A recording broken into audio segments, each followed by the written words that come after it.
last segment of packing is to pack your large dry bag. And Centennial Canoe will issue each customer a bag such as this, which is rubberized and waterproof. And in this bag, you're going to be putting your duffel bag of clothes that we've already talked about, your tent, mattress pad, sleeping bag, and your camp pillow.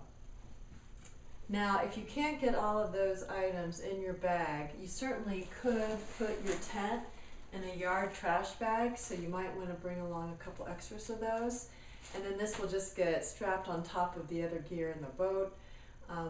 If it does get a little bit wet, once you set these up, they usually dry fairly quickly. Another thing I'm going to be putting in this dry bag, and this is a little trick of the trade, is a urine bottle.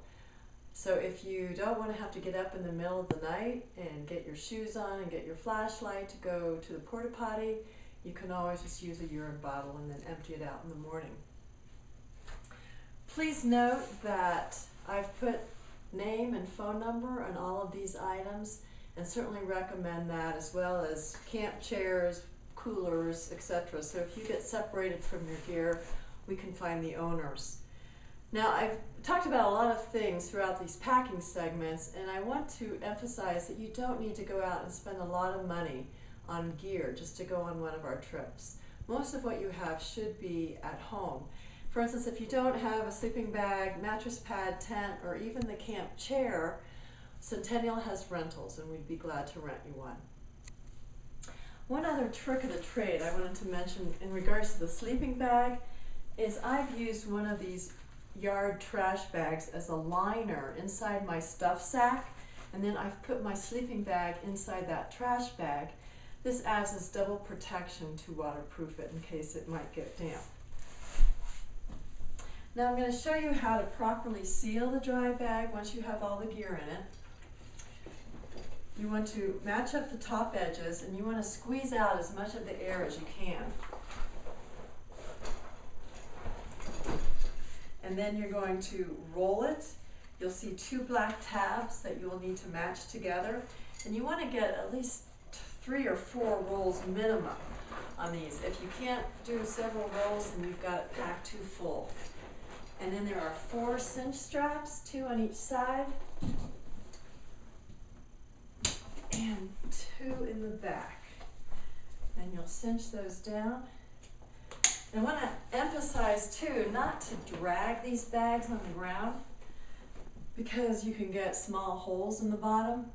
So they have shoulder straps. Recommend 1 or 2 people carrying these to your campsite. In addition to that gear, want to recommend bringing a camp chair. And please don't forget this. You'll be very sorry, because you don't want to be sitting in the ground while everybody else is in a chair. We've already talked about packing your day pack.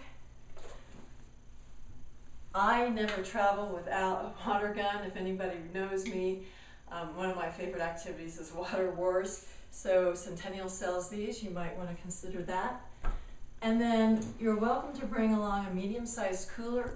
This particular one is 25 quarts, and we recommend block ice, not cubes. Now, all of this gear is going to be tied in your boat with cam straps, which Centennial provides. They just have a little buckle on them, and they come in various lengths. So if anything happens, none of the gear will be lost out of the boat. With all of that said, we want you to be comfortable when going on these trips, but we do ask that you please pack sensibly. And if you have any questions about any of the packing, please feel free to call the Centennial office. And we hope you have a great adventure. Thank you.